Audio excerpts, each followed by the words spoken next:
Hello friends, welcome to my channel study for you. So guys, आज के इस video में हम लोग देखने वाले हैं जो आपका एसएससी जीडी का एग्ज़ाम हुआ है 4 फरवरी को।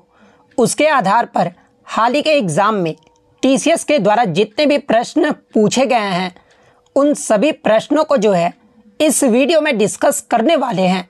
तो जो भी कैंडिडेट्स इस बार एसएससी जीडी का एग्ज़ाम देने वाले हैं तो मैं आपको 100% ये गारंटी देता हूँ कि आपके एसएससी जीडी के एग्ज़ाम में यहाँ से प्रश्न जरूर पूछे जाएंगे।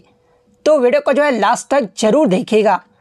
और आपसे रिक्वेस्ट करता हूँ, अभी तक आपने मेरे चैनल को अगर सब्सक्राइब नहीं किया है तो एसएससी जीडी एग्ज़ाम का रियल एनालिसिस पाने के लिए जो है चैनल को सब्सक्राइब ज़रूर कर दीजिएगा। और बगल में ही आपको एक बेल आइकन यानी घंटे का निशान भी दिख रहा होगा, तो आप उसे भी जो है ज़रूर प्रेस कर दीजिएगा। तो चलिए वीडियो को स्टार्ट करते हैं। क्वेश्चन आया था कि पंडित शिव कुमार शर्मा का संबंध किस वाद्य यंत्र से है। तो देखिए, पंडित शिव कुमार शर्मा की बात कर ले तो ये जो आपके संतूर वादक से संबंधित है, तो संतूर वादक आपका करेक्ट आंसर होगा। इसके अलावा अगर इनके पुरस्कार की बात कर ले तो देखिए, पंडित शिव कुमार शर्मा को जो है 1986 में संगीत नाटक अकादमी पुरस्कार से सम्मानित किया गया था। और वर्ष 2001 में जो है इन्हें भारत का दूसरा सर्वोच्च नागरिक पुरस्कार पद्म विभूषण से जो है सम्मानित किया गया था। और 1991 में जो है इन्हें भारत का चौथा सर्वोच्च नागरिक पुरस्कार पद्म श्री से भी जो है इन्हें सम्मानित किया गया था। तो ये फैक्ट भी आपको ध्यान में रखना है। इसके अलावा मैं आपको बता दूं कि टीसीएस के द्वारा जो है आपके लगातार वाद्य यंत्र और उनके वादक से जो है लगातार प्रश्न पूछे जाते हैं, तो आप ये जरूर देख कर जाइए। जैसे कि एमएस सुब्बुलक्ष्मी जो है ये आपका किससे संबंधित है, तो ये आपका कर्नाटक गायक से जो है ये आपका संबंधित है। और यहाँ से एग्जाम में प्रश्न भी पूछा गया था कि संगीत के क्षेत्र में पहला जो भारत रत्न है ना, ये किसे दिया गया था। तो देखिए, संगीत के क्षेत्र में पहला जो भारत रत्न है ना, ये आपके एमएस सुब्बुलक्ष्मी को दिया गया था। और कब दिया गया था, तो इन्हें जो 1998 में दिया गया था। इसके अलावा दूसरे जो व्यक्ति थे संगीत के क्षेत्र में भारत रत्न पाने वाले, ये आपके पंडित रविशंकर थे, जिन्हें 1999 में जो है भारत रत्न से सम्मानित किया गया था। और पंडित रविशंकर ये जो आपके सितार वाद्य यंत्र से संबंधित है। इनके बाद जो है बिस्मिल्लाह खान को दिया गया था 2001 में, जो कि आपके शहनाई वादक से संबंधित है। उसके बाद आपका पंडित भीमसेन जोशी को जो है 2008-9 में जो है इन्हें भारत रत्न से सम्मानित किया गया था। तो ये फैक्ट भी आपको ध्यान में रखना है। इसके अलावा अगर अन्य संतूर वादक की बात कर ले तो देखिए, पंडित शिव कुमार शर्मा और भजन सोपारी, इनका जो संबंध है ना, ये आपके संतूर वाद्य यंत्र से है। बांसुरी वादक की बात कर ले तो देखिए, हरिप्रसाद चौरसिया, पन्नालाल घोष, इनका जो संबंध है ये आपका बांसुरी वाद्य यंत्र से है। जाकिर हुसैन, अल्लाह रखा, साबिर खान, पंडित किशन महाराज, पंडित ज्ञान प्रकाश घोष, इनका जो संबंध ये आपका तबला वाद्य यंत्र से है। अलाउद्दीन खान, अली अकबर खान, अमजद अली खान, बुद्धदेव दास गुप्ता, इनका जो संबंध है ये आपका सरोद वाद्य यंत्र से है। बिस्मिल्लाह खान, कृष्णाराम चौधरी, अली अहमद हुसैन, इनका जो संबंध है ये आपके शहनाई वादक से है। पंडित रविशंकर, शाहिद परवेज खान, बुद्धादित्य मुखर्जी, अनुष्का शंकर, इनका जो संबंध है ये आपके सितार वाद्य यंत्र से है। शकूर खान, पंडित राम नारायण, रमेश मिश्रा, सुल्तान खान, इनका जो संबंध है ये आपके सारंगी वाद्य यंत्र से है। अगर देखिए वीणा वादक की बात कर लें तो जिया मोइनुद्दीन डागर, अध्यागिरी श्याम सुंदरम, दोरई स्वामी अयंकर, इनका जो संबंध ये आपका वीणा वाद्य यंत्र से है। असद अली खान का संबंध जो है आपका रुद्र वीणा से है। पंडित विश्व मोहन, जिन्हें विश्व मोहन भट्ट, जिन्हें मोहन वीणा के आविष्कारक के रूप में भी जो वो जाना जाता है, और ये जो आपके मोहन वीणा से संबंधित है। वायलिन वादक की बात कर ले तो देखिए, Sushri Gopal Krishnan, Shrimati M Rajam, N R. Muralidharan, M Chandrasekharan, Viji Jog और लालागुड़ी जयरामन, इनका जो संबंध है ना, ये आपके वायलिन वादक से है। टी.एच. विनायक राम, ई.एम. सुब्रमण्यम, इनका जो संबंध है ये आपका घटम से है। मृदंगम में आपके के.बी. प्रसाद, एस.वी. राजा रॉय और उमल्यापुरम शिवरामन, इनका जो संबंध है ये आपका मृदंगम से है। यू श्रीनिवास का जो संबंध है ये आपका मैंडोलिन से है। तोताराम शर्मा का जो संबंध है ये आपका पखावाज से है। अन्नपूर्णा देवी का जो संबंध है ये आपका सुर बहार से है। ब्रजभूषण काबरा का जो संबंध है ना, ये आपके गिटार वाद्य यंत्र से है। तो ये सारे फैक्ट जो आपको ध्यान में रखना है। नेक्स्ट क्वेश्चन आपका यहाँ पर आता है कि डुरंड कप ये जो आपका किस खेल से संबंधित है। तो देखिए डुरंड कप की बात कर ले तो ये जो आपका एक फुटबॉल का टूर्नामेंट है, तो फुटबॉल आपका करेक्ट आंसर होगा। इसके अलावा मैं आपको बता दूं कि ये जो आपका डुरंड कप है ना, ये आपका एशिया का सबसे पुराना और दुनिया का तीसरा सबसे जो पुराना फुटबॉल टूर्नामेंट है, और इसकी जो स्थापना है ना, ये आपका 1888 में हुआ था। तो ये फैक्ट भी आप ध्यान में रखिएगा। इसके अलावा फुटबॉल से संबंधित अन्य ट्रॉफी या फिर कप की बात कर ले तो देखिए आपका जो है Rovers cup, Santosh trophy, Subroto cup, Durand cup, Ashutosh cup और मडेरका कप, इन सभी का जो संबंध है ना, ये आपके फुटबॉल खेल से है। तो ये फैक्ट भी आप ध्यान में रखिएगा। नेक्स्ट आपका यहाँ पर आता है कि भारत में हरित क्रांति के जनक MS स्वामीनाथन का जो निधन है ना, ये कब हुआ था। तो देखिए भारत में हरित क्रांति के जनक के रूप में जो है ये आपके MS स्वामीनाथन जी को जो है वो जाना जाता है, और इनका जो निधन है ना, ये 28 सितंबर 2023 को हुआ था। और कितने वर्ष की उम्र में हुआ था, तो ये 98 वर्ष की उम्र में जो है इनका निधन हो गया है। तो 28 सितंबर 2023 आपका करेक्ट आंसर होगा। इसके अलावा MS स्वामीनाथन जी के जो है अगर पुरस्कार की बात कर ले तो इन्हें 1967 में पद्मश्री पुरस्कार से सम्मानित किया गया था, 1972 में पद्म भूषण से, 1989 में जो इन्हें पद्म विभूषण से, और 2024 का जो इन्हें भारत रत्न से सम्मानित किया गया था। तो ये फैक्ट भी आपको ध्यान में रखना है। इसके अलावा विश्व में हरित क्रांति के जनक के रूप में जो है ये किसे जाना जाता है, तो ये आपका नॉर्मन बोरलॉग को जो है वो जाना जाता है। और नॉर्मन बोरलॉग की जो मृत्यु है ये कब हुआ था, तो आई थिंक मेरे अकॉर्डिंग 2009 में जो है इनकी मृत्यु जो है वो हो गई थी। नेक्स्ट क्वेश्चन आपका यहाँ पर आता कि अक्टूबर 2023 में भारतीय रिजर्व बैंक यानी RBI के जो है एग्जीक्यूटिव डायरेक्टर यानी कार्यकारी निदेशक के रूप में जो है ये किसे नियुक्त किया गया है। तो देखिए अक्टूबर 2023 में RBI के कार्यकारी निदेशक के रूप में जो है ये आपके मुनीष कपूर को जो है वो नियुक्त किया गया है। तो मुनीष कपूर आपका करेक्ट आंसर होगा। इसके अलावा अगर RBI की बात कर ले तो देखिए RBI की जो स्थापना है ना, ये आपका 1 अप्रैल 1935 को हुआ था, और इसका जो मुख्यालय है वो आपका मुंबई महाराष्ट्र में स्थित है। इसके अलावा RBI का राष्ट्रीयकरण जो ये कब किया गया था, तो देखिए RBI का जो राष्ट्रीयकरण है ना, ये आपका 1 जनवरी 1949 को किया गया था। तो ये फैक्ट भी आपको ध्यान में रखना है। नेक्स्ट क्वेश्चन आपका यहाँ पर था कि क्षेत्रफल की दृष्टि से भारत का विश्व में जो है कौन सा स्थान है। तो देखिए क्षेत्रफल की दृष्टि से भारत का विश्व में जो है ये 7वां स्थान है। तो 7वां आपका यहाँ पे करेक्ट आंसर होगा। इसके अलावा क्षेत्रफल की दृष्टि से विश्व का पहला स्थान कौन सा देश का है, तो ये आपका रूस देश का है। सेकंड स्थान पे आपका कनाडा देश है।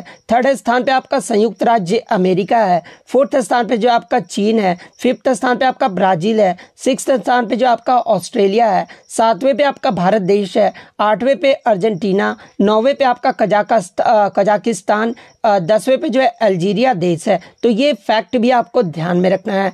नेक्स्ट आपका यहाँ पर आता कि अभिनव बिंद्रा ने जो है किस वर्ष गोल्ड मेडल जीता था। तो देखिए अभिनव बिंद्रा के द्वारा जो है 2008 का जो बीजिंग ओलंपिक हुआ था ना, उनमें जो है ये 10 मीटर एयर राइफल स्पर्धा में यानी निशानेबाजी में जो है ये गोल्ड मेडल जो है वो जीते थे। तो 2008 का बीजिंग ओलंपिक आपका करेक्ट आंसर होगा।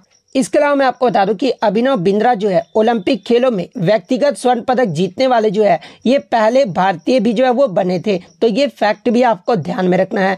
इसके अलावा अगर जेवलिन थ्रो नीरज चोपड़ा के बारे में पूछा जाए तो देखिए नीरज चोपड़ा जो है ये आपका टोक्यो ओलंपिक 2020 में जो है ये गोल्ड मेडल जीते थे। तो ये फैक्ट भी आप ध्यान में रखिएगा। नेक्स्ट आपका यहाँ पर आता है कि संदीप कुमार का जो संबंध है ना, ये किस खेल से है। तो देखिए संदीप कुमार का जो संबंध है ना, ये आपका ट्रैक एंड फील्ड से, और ट्रैक एंड फील्ड में भी जो ये किस इवेंट में भाग लेते हैं, तो ये आपके रेस वॉकिंग से संबंधित है। तो ऑप्शन में आपका रेस वॉकिंग दिया गया था। तो रेस वॉकिंग आपका करेक्ट आंसर होगा। इसके अलावा इनके बारे में मैं आपको बता दूं कि 2022 का जो आपका कॉमनवेल्थ गेम्स हुआ था ना, जो कि आपका बर्मिंघम इंग्लैंड में आयोजित किया गया था, और संदीप कुमार जो है अपना व्यक्तिगत सर्वश्रेष्ठ प्रदर्शन करते हुए जो है पुरुषों के 10,000 मीटर रेस वॉक में जो है ये कांस्य पदक यानी ब्रॉन्ज मेडल जो है भारत की तरफ से भी जो वो जीते थे। तो ये फैक्ट भी आपको ध्यान में रखना है। नेक्स्ट आपका यहाँ पर आता कि निम्नलिखित में से कौन सा त्योहार जो है अरुणाचल प्रदेश राज्य में खमती जनजाति के लोगों के द्वारा जो है मनाया जाता है। तो देखिए ये जो आपका संकेन त्योहार है ना, ये आपके अरुणाचल प्रदेश राज्य में खमती जनजाति के द्वारा जो है इस त्योहार को मनाया जाता है। तो संकेन त्योहार आपका यहाँ पे करेक्ट आंसर होगा। इसके अलावा अरुणाचल प्रदेश के अन्य त्योहार की बात कर ले तो देखिए सोलंग फेस्टिवल की बात कर ले तो ये जो आपका आदि जनजाति के द्वारा मनाए जाने वाले जो है एक कृषि आधारित उत्सव है। सेकंड आपका तुरग्य उत्सव है जो कि आपका मोनपा समुदाय के द्वारा नव वर्ष की शुभकामनाओं के आगमन पर जो है इस त्योहार को जो वो मनाया जाता है। द्री उत्सव की बात कर ले तो ये जो आपका आपतानी जनजातियों के द्वारा जो है ये आपका एक हार्वेस्ट फेस्टिवल है। चलो लोकू की बात कर ले तो ये जो आपका अरुणाचल प्रदेश के नोक्टे जनजाति का जो है एक रंगारंग कृषि उत्सव है। लोसर महोत्सव की बात कर ले तो ये जो आपका तिब्बती नववर्ष की शुरुआत का जो है ये प्रतीक है और ये जो त्यौहार है ये आपका अरुणाचल प्रदेश में भी मनाया जाता है। देखिए अगर पूछा जाए कि लोसर महोत्सव ये जो है कहाँ पर मनाया जाता है तो अगर ऑप्शन में लद्दाख ना दिया रहना तो फिर आप अरुणाचल प्रदेश या सिक्किम ऑप्शन दोनों में से जो भी रहना तो आप उसमें जो है वो सही कर आइएगा, क्योंकि ये जो लोसर महोत्सव ये आपका अरुणाचल प्रदेश राज्य में भी मनाया जाता है। इसके अलावा अगर बुरी बुट की बात कर ले तो देखिए बुरी बुट जो है अरुणाचल प्रदेश में न्यासी जनजाति के द्वारा जो है एक वसंत उत्सव है। तो ये फैक्ट भी आपको ध्यान में रखना है। नेक्स्ट आपका यहाँ पर आता है कि वरामिहिर की जो पंच सिद्धांतिका जो पुस्तक थी ना ये कितने भागों में इसका वर्णन जो वो किया गया है। तो देखिए वरामिहिर की पंच सिद्धांतिका का जो ग्रंथ था ना इसे जो है 3 भागों में जो है वो बांटा गया था और इसमें जो है 5 खगोलीय सिद्धांतों का जो है वो वर्णन किया गया है। तो अगर भाग पूछा गया था तो 3 आपका करेक्ट आंसर होगा और कितने खगोलीय सिद्धांतों का वर्णन किया गया अगर ये पूछ दिया जाए तो इसमें जो आपका 5 खगोलीय सिद्धांतों का जो है वर्णन किया गया है। इसके अलावा बात कर ले पंच सिद्धांतिका में आपके कुल जो है कितने अध्याय में जो है ये आपका विभक्त है। तो ये जो आपका कुल 18 अध्याय में जो है ये आपका विभक्त है। तो ये फैक्ट भी आप ध्यान में रखिएगा। नेक्स्ट क्वेश्चन आपका यहाँ पर आता है कि मैंडलीव की आवर्त सारणी ये जो है किस पर आधारित थी। तो देखिए मैंडलीव की जो आवर्त सारणी था ना ये परमाणु भार यानी परमाणु द्रव्यमान पर आधारित था। तो परमाणु द्रव्यमान आपका करेक्ट आंसर होगा। इसके अलावा बात कर ले मैंडलीव की आवर्त सारणी ये जो है कब प्रकाशित हुआ था। तो ये आपका 1869 में जो ये प्रकाशित हुआ था। इसके अलावा एग्जाम में यहाँ से प्रश्न बनता है कि मैंडलीव की जो आवर्त सारणी है ना ये किस वर्ष जो है जर्मन पत्रिका में प्रकाशित हुआ था। तो देखिए जर्मन पत्रिका की बात कर ले तो ये जो आपका 1872 में जो वो प्रकाशित हुआ था। तो ये फैक्ट भी आप ध्यान में रखिएगा। अब देखिए बहुत सारे बच्चे जो है परमाणु संख्या पर जो है ऑप्शन ठीक करके आए हैं। तो देखिए मैं आपको बता दूं कि जो आपका आधुनिक आवर्त सारणी था ना ये आपका परमाणु संख्या पर आधारित था ना कि मैंडलीव की आवर्त सारणी। तो आप ये भी ध्यान में रखिएगा कि आधुनिक आवर्त सारणी ये किस पर आधारित था। तो ये आपका परमाणु संख्या पर आधारित था। इसके अलावा बात कर ले आधुनिक आवर्त सारणी का जो नियम है ना इसका प्रतिपादन ये जो है किसके द्वारा किया गया था। तो ये जो आपका मोजले के द्वारा किया गया था। तो ये फैक्ट भी आपको ध्यान में रखना है। नेक्स्ट आपका यहाँ पर आता है कि 2023 तक फंडामेंटल ड्यूटीज यानी मौलिक कर्तव्य जो है ये कितने हैं। तो 2023 की बात कर ले या वर्तमान में जो मौलिक कर्तव्यों की जो संख्या है ना वो आपका 11 है। देखिए मैं आपको बता दूं कि शुरुआत में अनुच्छेद 51A के तहत जो है 42वां जो संविधान संशोधन हुआ था ना जो कि आपका 1976 में हुआ था। इसके अधिनियम द्वारा ही जो है आपके सरदार स्वर्ण सिंह समिति के सिफारिश पर हमारे संविधान में जो है 10 मौलिक कर्तव्यों को जो वो जोड़ा गया था। और बाद में आपका जो 86वां संविधान संशोधन हुआ था ना जो कि आपका 2002 में हुआ था और इसके माध्यम से एक और आपका मौलिक कर्तव्य को जोड़ा गया था। और वर्तमान में जो आपके मौलिक कर्तव्यों की जो संख्या है ना वो आपका 11 है। तो एग्जाम में पूछा जाता है कि 11वां मौलिक कर्तव्य को जो ये किस संविधान संशोधन और कब जोड़ा गया था। तो देखिए 11वां मौलिक कर्तव्य को जो है ये आपका 86वें संविधान संशोधन 2002 के माध्यम से जोड़ा गया था। तो ये फैक्ट भी आपको ध्यान में रखना है। नेक्स्ट आपका यहाँ पर आता है कि जात्रा ये जो है किस राज्य का प्रसिद्ध नृत्य शैली है। तो देखिए जात्रा की बात कर ले तो देखिए गंभीरा, ढाली और जात्रा ये सभी जो आपके पश्चिम बंगाल के जो है प्रसिद्ध नृत्य रूप हैं। तो पश्चिम बंगाल ऑप्शन में दिया गया था। तो पश्चिम बंगाल आपका करेक्ट आंसर होगा। अब बहुत सारे बच्चे बोलेंगे सर उड़ीसा का होता है। तो देखिए मैं आपको बता दूं कि ऑप्शन में आपका जो है उड़ीसा नहीं दिया गया था और ये जो आपका जात्रा भी जो है ये पश्चिम बंगाल का ही जो है प्रसिद्ध नृत्य रूप है। तो पश्चिम बंगाल आपका करेक्ट आंसर होगा। अगर डंडा यात्रा पूछ ले तो देखिए डंडा यात्रा या फिर मोहतम यात्रा ये सभी जो आपके उड़ीसा में किए जाने वाले जो है ये आपके प्राचीनतम नृत्य हैं। तो ये फैक्ट भी आपको ध्यान में रखना है। नेक्स्ट आपका यहाँ पर आता है कि 2023 में गृह लक्ष्मी योजना जो है ये किस राज्य सरकार के द्वारा जो वो शुरू किया गया है, जहाँ पे ऑप्शन में आपका केरल, कर्नाटक, तमिलनाडु और हरियाणा दिया गया था। तो देखिए 2023 में गृह लक्ष्मी योजना जो है ना ये आपके कर्नाटक सरकार के द्वारा जो है वो शुरू किया गया है, तो कर्नाटक आपका करेक्ट आंसर होगा।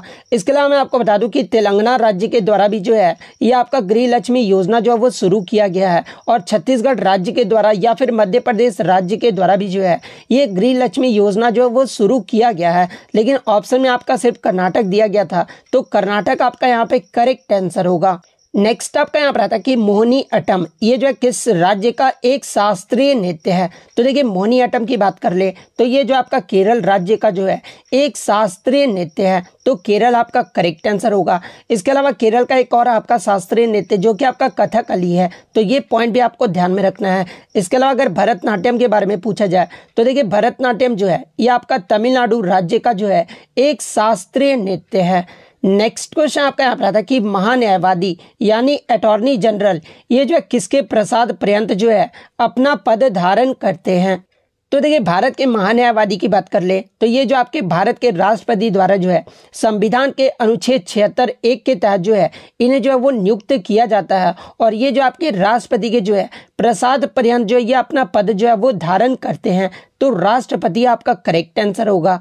नेक्स्ट आपका यहाँ पर आता है कि 8 अप्रैल 1929 में भगत सिंह और बटुकेश्वर दत्त के द्वारा जो है ये कहाँ पर बम जो है वो फेंका गया था। तो देखिए 8 अप्रैल 1929 में भगत सिंह जो है ये आपका दिल्ली में स्थित केंद्रीय विधानसभा जो कि आपका वर्तमान में संसद भवन है, यहाँ पर जो है इन्होंने जो है वो बम फेंका था, तो केंद्रीय विधानसभा आपका करेक्ट आंसर होगा। नेक्स्ट आपका यहाँ पर आता है कि 2023 के ग्रेट इमिग्रेट्स यानी महान प्रवासियों की सूची में जो है किस पहले भारतीय मूल के अमेरिकी को जो है इसमें जो है वो शामिल किया गया है। तो देखिए मैं आपको बता दूं कि अजय बांगा को जो है कार्नेगी कॉर्पोरेशन ऑफ न्यूयॉर्क की ओर से जो बनाया गया था ना ये रिपोर्ट, उसमें 2023 के वर्ष में महान प्रवासियों की सूची में शामिल होने वाले जो है ये भारतीय मूल के जो है एकमात्र जो है वो व्यक्ति हैं, तो अजय बांगा आपका करेक्ट आंसर होगा।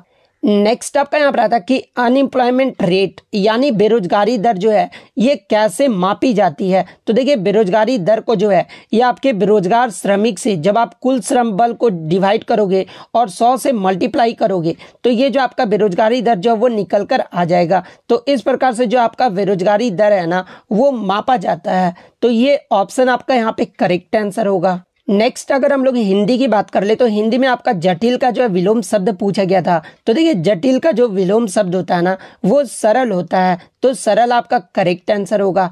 नेक्स्ट आपका जो है संगठन का जो विलोम शब्द पूछा गया था। तो देखिए संगठन का जो विलोम शब्द होता है ना वो आपका विघटन होता है, तो विघटन आपका करेक्ट आंसर होगा। नेक्स्ट आपका जो है खिल्ली उड़ाना का मुहावरा पूछा गया था। तो देखिए खिल्ली उड़ाना मुहावरे का जो सही अर्थ होता है ना या तो आपका हंसी उड़ाना होता है या फिर मजाक उड़ाना, इन दोनों में से जो भी दिया गया होगा वो आपका करेक्ट आंसर होगा। नेक्स्ट आपका यहाँ पर आता है कि आपे से बाहर होना मुहावरे का अर्थ पूछा गया था। तो देखिए आपे से बाहर होना मुहावरे का जो सही अर्थ होता है ना वो अपने आप पर जो है वो नियंत्रण खो देना होता है, तो ये ऑप्शन आपका करेक्ट आंसर होगा। इसके अलावा एक आपका तत्सम तद्भव से भी जो पूछा गया था, गृहिणी का जो आपका तद्भव शब्द पूछा गया था। तो देखिए गृहिणी का जो तद्भव शब्द होता है ना ये आपका धरनी होता है, तो धरनी आपका करेक्ट आंसर होगा।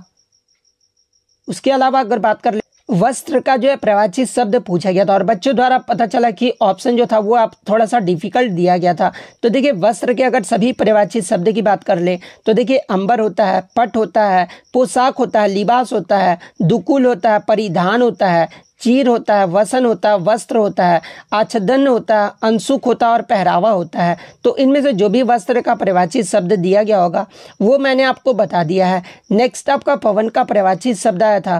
तो देखिए पवन का जो प्रवाची शब्द होता है वो आपका हवा होता है, वायु होता है, प्राण वायु होता है, जल नायक होता है, वायुमंडल होता है, पवनमय होता है, गतिमान होता है, वातावरण होता है, मरुत, जल तत्पर, हवाई, वायुदूत और शीतल, ये सभी जो आपके होते हैं ये किसके प्रवाची शब्द होते हैं।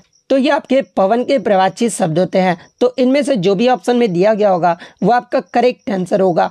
तो इतने क्वेश्चन जो है आज मुझे बच्चों के द्वारा मिले हैं जो कि 100% रियल और ऑथेंटिक है। तो अगर वीडियो अच्छी लगी हो तो वीडियो को जो है लाइक ज़रूर कर दीजिएगा और इसी तरह रियल एनालिसिस पाने के लिए जो है चैनल को सब्सक्राइब ज़रूर कर दीजिएगा। तो मिलते हैं नेक्स्ट वीडियो में, तब तक thank you, all the best.